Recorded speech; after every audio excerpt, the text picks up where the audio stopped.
Welcome to our show, Behind the S, with your very excited hosts, Carol and Fabiha, social distancing from Karachi and Montreal. It's been 40 days in quarantine, cancelled travel plans, prolonged isolation, uncertainty about insufficient resources, and overload of information from news and social media. This has led to uncontrolled anxiety and isolation. Karen, do you feel similar some days? I can totally relate to this. I feel that it's sad that this topic is one that most people are afraid to speak about, as it's considered a weakness in society, especially in a place like Pakistan. Which is exactly why this week we decided to touch upon the sensitive topic of mental health with Nida Khan.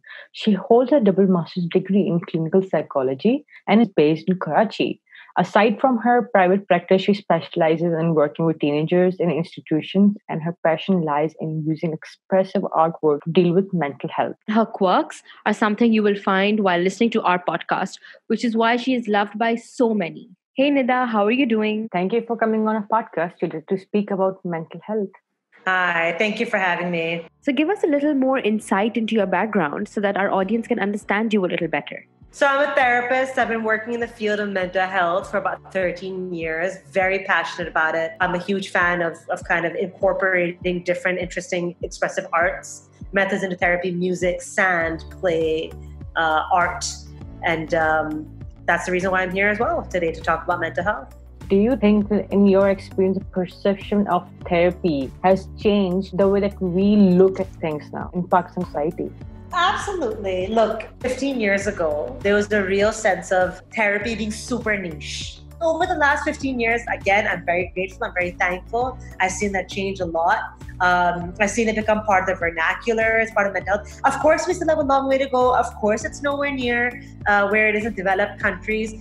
But look, I mean, we're sitting on a podcast right now and talking about mental health. I mean, dude, that would not have been possible, even 10 years ago, much less 15. That is something. Speaking of music and art and bringing that into your therapy sessions, it's quite a unique touch for Pakistan, at least. You're right. I think that when I was starting off, it was talk therapy all the way. And I was very fortunate actually early on that I got a phenomenal supervisor who was an art therapist. And that just kind of blew my mind. The idea of not being limited to words, but using kind of expressive arts. Carol, you know this because I've known you for a long time, so you know I love music. Yes, I do. And poetry, and that's why I've been looking for the longest amount. Like there has to be some way to bring this in, and so I'm fortunate enough to have gotten some training on how to bring that in. So exactly, how do you incorporate these mediums into your therapy sessions?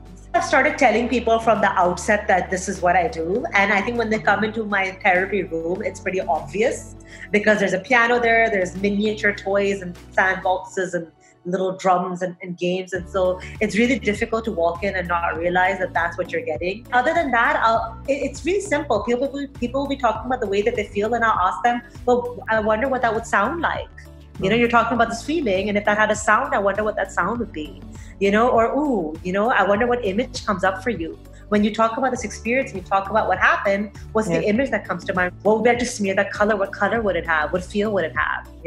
I think today a lot of kids are into music. They're into, so I think a more untraditional approach to mental health kind of works for them as well. Absolutely. And like, what a load off, right? I mean, the primary thing I hear people come in is like, I don't know where to begin. I don't know what to say. It's really overwhelming to sit and think, oh my Lord, how am I going to explain my whole life to this other person? It's really overwhelming. And this kind of liberates that part of ourselves. It liberates that conscious mind from having to think and plan and strategize and what's the right way to say this and what's the word for that. It bypasses us and allows us to tap into something which is a lot more intuitive. I always think that, look, if we go into anybody's playlist, it's kind of like reading their diary, Yeah, because you can sense their emotions, you can kind of feel what they're feeling.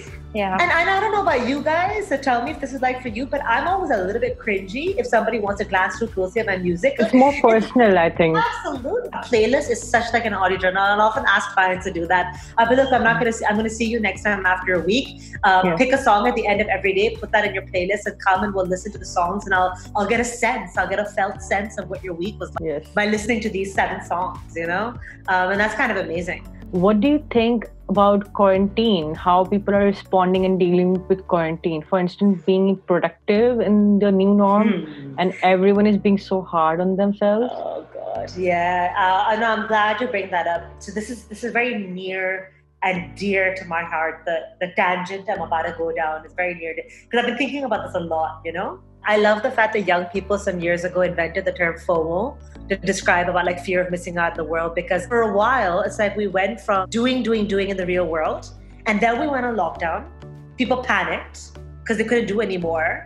And it's like, now what do we do? And so there was a sense of like, ooh, that same sense of winning in the real world and FOMO in the real world, let's bring that into quarantine. So there are all these posts and these people talk about it. I'm doing yoga every day and I'm meditating for 5 hours and I'm painting and I'm writing and I'm creating the best music I ever have and I'm reading so much more than I did. And I'm just appreciating nature, man. And so there's become this real glorification of who's winning at quarantine, who's doing quarantine the best. When people see these posts of people, you know, writing a novel of their lifetime and, you know, being in this creative period, it can naturally bring up a lot of, oh, well, what am I doing wrong?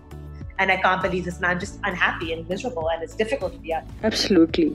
They're trying to recreate their normal as for them. This is the new narrative. But is there a solution to that? This is something that I really want to communicate, which is there's no prescription for living. There's no hack for life. This is the hack for life or the prescription for living, this way to be, the manual, the how-to do something is really something that we as human beings create in order to feel a sense of control, because it's really overwhelming to sit with the real fundamental truth that actually a lot of life, especially on a global scale, on an environmental scale, is out of our control. And so we create prescriptions and hacks and how-tos to make us feel like we do.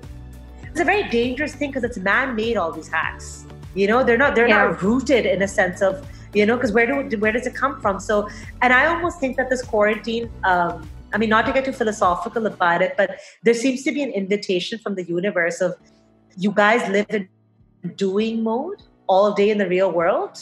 Well, maybe this is an invitation to not focus on doing so much, but to focus on being. And the only thing that we're in control of is ourselves, the way that we feel our inner self, nothing else. There's a fundamental saying in psychology that we can't control the things that happen to us, but we can control our response to them. So I can't control the pandemic, but I can examine and be with and think about how I'm responding in this pandemic. Some of us are going to have a tougher time and we need to honor that and say, yep, this is a hard day. And some of us are going to want to paint a lot, and that's beautiful too. I also feel that, you know, obviously given that we live in a digital world, it definitely plays a big role, because you'll find most of the millennials, you'll find them on Instagram, for example, 24/7. So everyone is looking into each other's lives. Everyone, you know, is privy to someone else's. Do you know why they do that, Carol? Life. Why? Carol, do you know why we like looking at it? Because it's really hard to be with ourselves. A lot of us are so busy trying to escape ourselves and being with ourselves that we want to lose ourselves in other people's stories, internet, even books and music. Again, you know, we're built to be kind of escapists by nature. And that's okay for the most part, but escaping into each other's lives, especially on social media, it's very dangerous, because you feel like your social media is an accurate 100% representation of your actual life. And the way you feel and think all the time. Not at all. So it's highly it's curated. how we want it to be, basically. Exactly. So it's highly curated. The question is not, do we escape or not? We all are going to escape a little. But are we escaping to something that is true, or are we escaping to something that is false? It reminded me of this quote by Dave Chappelle. It says that the hardest thing to do is to be true to yourself, especially when everybody is watching. Dave Chappelle's such a genius, can I just say. That's a phenomenal thing that he said, because he's really faced a lot of that in his life, where he was shunned by society for being video. Anyhow, I could go into the whole Dave Chappelle being a really smart guy thing here, but I think you're right. There's a real sense of the way I am is not enough, because there's a way to be. You know, there's this whole prescriptive living of be positive. You know, be positive and don't be so negative. And what's the positive thing here? And what's the silver lining and all that kind of stuff? Like, there's nothing wrong with being optimistic or pessimistic, but I want to share with you something that I was part of a circle last night. I'm part of these meditative circles every now and then. And one of the teachers who was leading that circle said something so beautiful, and said that optimism is the assumption that everything will be positive and okay. There's danger in that, because then when things don't turn out, we become cynical and we feel futile because we feel like we've been let down, you know? And pessimism is apathetic because it has a sense of like, oh, well, nothing's going to work out anyway. So optimism and pessimism are both really dangerous places to be. And that's why I don't believe in negative and positive. Feelings are feelings. People do compartmentalize their feelings. Sometimes even I do. I mean, we have this roller coaster of emotions where we're feeling negative, positive, anxiety, depression. Everything has a word and a term, and then these are man-made labels, right? Positive, negative feelings. These are man-made labels. It's like, oh, this is what I want to be with, and this is what I don't want to be with. Well, here's the truth. You don't want to be sad. You're gonna be sad. It's inevitable. It's part of the human experience. Yes. You want to be joyful? Good news. You're going to be joyful because that's part of the human experience. And it's basically what you're focusing on. The more you focus on the thing that you do not want to happens to you because that's your focal point. Whereas it's like saying, don't think of the color red. Don't think of the color red. Red is everywhere. Red. Yeah, because every time I'm saying don't think of the color red, I'm saying red. And so obviously all you're going to think of, it's like telling a child, don't look behind. And the first thing the kid wants to do is look behind. How do you explain or treat depression in kids, especially during this time? Kids were, till the age of like 10 perhaps, those who are used to going to school, having friends. Yes. For kids who are 10 or below, I would say it's not about treating the kids who are depressed. To me, it's about working with the parents. The most important thing is being present. The 3 important key pillars to parenting is setting healthy limits, giving affirmations, and nurturing. So for a kid who's younger than 10 years old, you're not going to sit with a kid who's younger than 10 and say, here's what you do during quarantine. It's a kid. And I also think that, such young kids, they probably even wouldn't be able to understand, obviously, what a pandemic is. Kids are amazing at picking up on anxiety. They're great at picking up what we call mirror cues. I think you underestimate what children know. They do know that. Yeah. But they don't know the complexities and nuances of it. That's the reason why parents have to be even more responsible. What do you actually mean by being present? So the 3 things I mean by being present is be able to affirm your kid, meaning actually be able to tell your child, yep, this is what I appreciate. Okay. Nurture your child, meaning ask yourself every day, what am I doing to create a nourishing environment in terms of food and in terms of love and energy? And third thing, set healthy limits, right? Which is a really nice, empathic way to set boundaries. That's how parents can be present. As a therapist, actually as a human being, you go through different emotions in life and definitely all of them. Depression, right? Oh yeah. Look, I think it's all of our responsibility to really manage our emotional health the best that we can. Therapists included, right? We're not robots, we're not perfect for sure. For me, I go back to the things that nourish me and bring me joy. And Carl Jung, the psychoanalyst, used to say that find what used to bring you joy as a child and do that, because chances are that that's where your nourishment is, right? And so for me, it'll be like I'm shameless at kind of playing with things like I did as a child, music, kind of smearing paint. I'm not an artist by any stretch of imagination, but I love smearing things on a canvas. It'll never be put up in a gallery anywhere, but who cares? The process has been so fundamentally fun, right? Yeah. And then of course for therapists, I always think that every therapist should be in therapy as well. I wouldn't trust a therapist who's not in therapy. For someone else who loves exercising, it could be exercising. For me, that sounds like torture. I wouldn't do it to make myself feel better, but I totally respect somebody like who me. Would, like you, like me, who has to get in a certain amount of minutes every day, So I think that's what we mean, is that the hack is unique and specific to each one of us. I take responsibility for my own emotional well-being by making sure that I also take it someplace, because I think that that's important. We feel so good listening to you. I think our audience is going to feel amazing listening to you, because you somehow have this power and this vibe. It's so full of energy.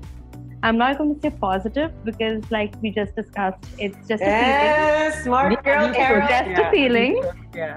Yes, but I feel like when you speak, you give this motivation to people to just feel better.